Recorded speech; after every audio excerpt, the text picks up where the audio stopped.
সংযুক্ত আরব আমিরাতর আজমান কেরামাত উদ্বোধন করই বাংলাদেশি মালিকানাধীন silver line restaurant.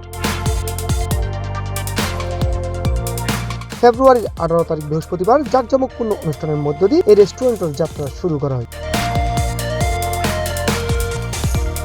Mohammad Usman, Saifuddin, Abu হায়াত ও দিদারুল আলমর যৌথ মালিকানাধীন এই প্রতিষ্ঠানের ফিতাহারি উদ্বোধন করে প্রতিষ্ঠানের স্পন্সর আলী মুবারক হোসেন। এই রেস্টুরেন্টত আছে বাংলাদেশীয় করলাই বড়দিকের সুযোগ সুবিধা পাওয়া যাইব।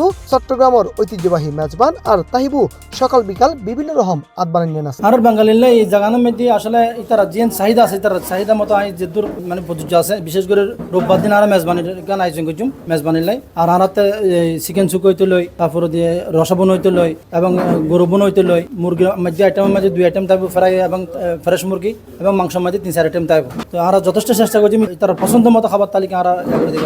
তো ওনারা যা আসলে ঈদ কেরামা রোডেরও রান ফকত পুরানা আরা মানুষ হিসাবে ওনারা জেদ্দুর আলোক করতে ইনশাল্লাহ খানা পিনে ব্যাগিল ফ্রেশ ইনশাল্লাহ কোনো সমস্যা হইতো না।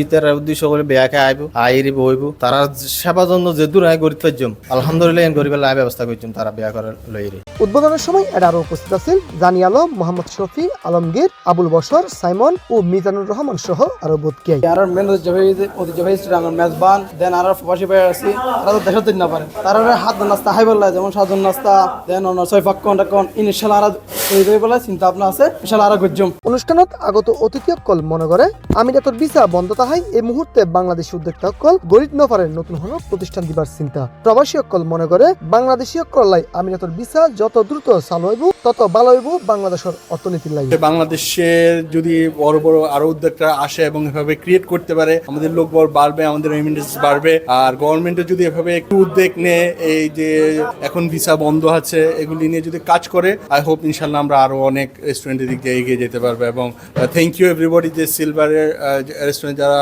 এই উদ্যোগটি স্টার্ট করছে এরকম আরো করবে আমরা আশা করতেছি ওনাদের থেকেও উদ্বুদ্ধ হয়ে। শেষে মুসলিম উম্মতের সুখ শান্তি ও সমৃদ্ধি কামনায় বিশেষ মোনাজাত আর অতিথিসকলের মাঝে খাবার পরিবেশনের মধ্য দিয়ে অনুষ্ঠানের সমাপ্তি করা হয়।